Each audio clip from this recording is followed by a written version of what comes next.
Welcome back. This is part 2, and here I'm going to critique, if you like, but hopefully fairly, a viewpoint, which is a paper, a viewpoint. So it's expressed as a viewpoint, basically not an objective paper, but a viewpoint from two very experienced and prominent academics. One, Professor Mark Elwood. Mark Elwood is a professor of cancer epidemiology, School of Population Health in the University of Auckland. And there's Andrew Wood, who's a professor of biophysics, School of Health Sciences at Swinburne University of Melbourne. The competing interests is that they both authors are involved in the discussions of this topic with government and commercial organisations, including review groups and advisory groups on guidelines and standards.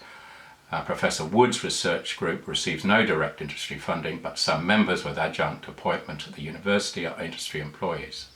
The views are given in this article are the author's own, because they're just views, they're just opinions, remember that, and do not represent any other organisation or group.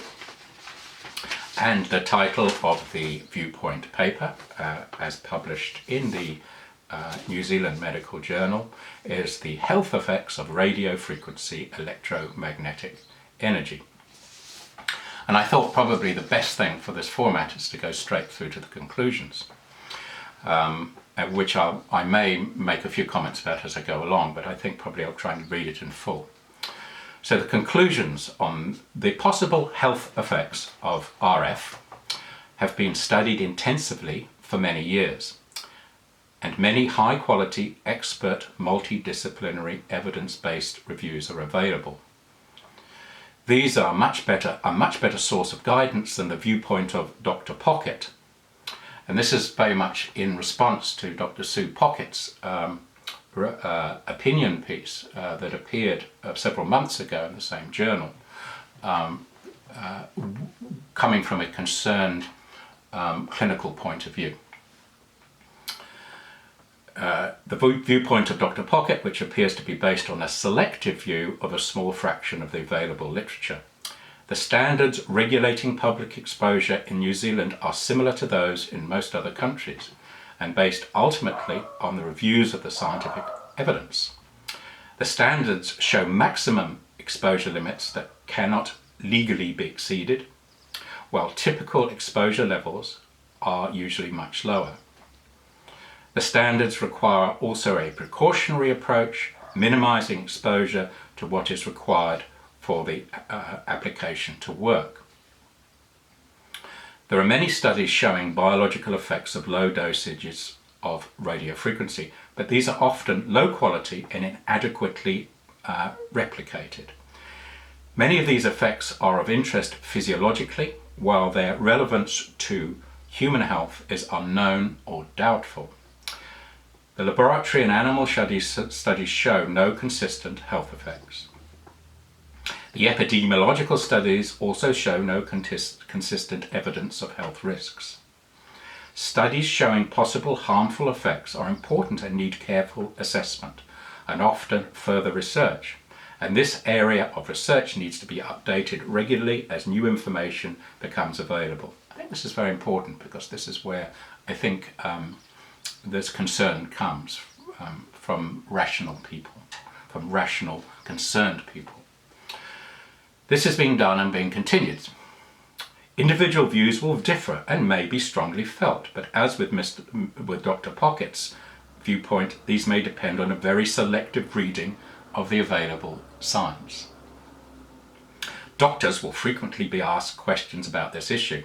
While no short summary can do justice to this complex area, useful summaries are available from reputable sources such as World Health Organization, and there's a website there, and New Zealand sources, which is the government sources, which they've actually contributed to.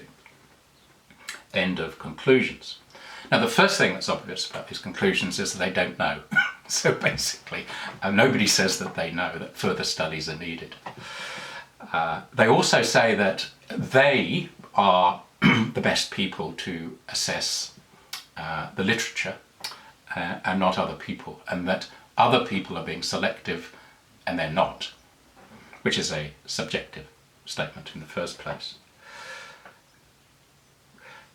For me, this would mean, even if I read only this, that I wanted to be particularly cautious, because even these so-called experts aren't putting the money where their mouth is. They're sort of covering themselves, saying, look, we can't say it's safe, but we are working on this, and who knows, something might come up which changes us. Okay, so I would have to ask, a sensible person would say, well, wait a minute, you haven't said it's safe, and also you haven't really been talking about the health effects. We've been talking about the huge limitations of both epidemiology, which basically studies an epidemic once it's there. It does try to predict what's happening from animal studies, but when you've got a population clothed in these frequencies, it's very difficult to get a select control group to compare them with. So they're huge issues as far as that's concerned.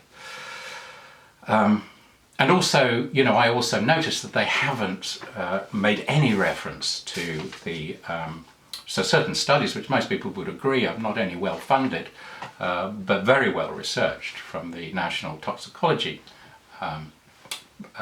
group in the US, which was being replicated, also with funding from the National Institutes of Health, $25 million a study, which raises the concerns about cancers, brain cancers, and particularly schwannomas in animals.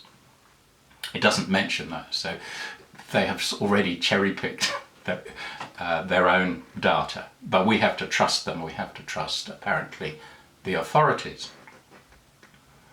Now, most of us have done a lot of research into this about the shared interests in the authorities, the cumbersome way that these committees meet, and also that once they've made proclamations, why it's difficult from a human point of view to go back on that. And basically, when you're in a group of people, you go with groupthink rather individual think. So this actually has even further raised my concerns about this, about also the way that they are very concerned, I suppose, about independent researchers questioning them.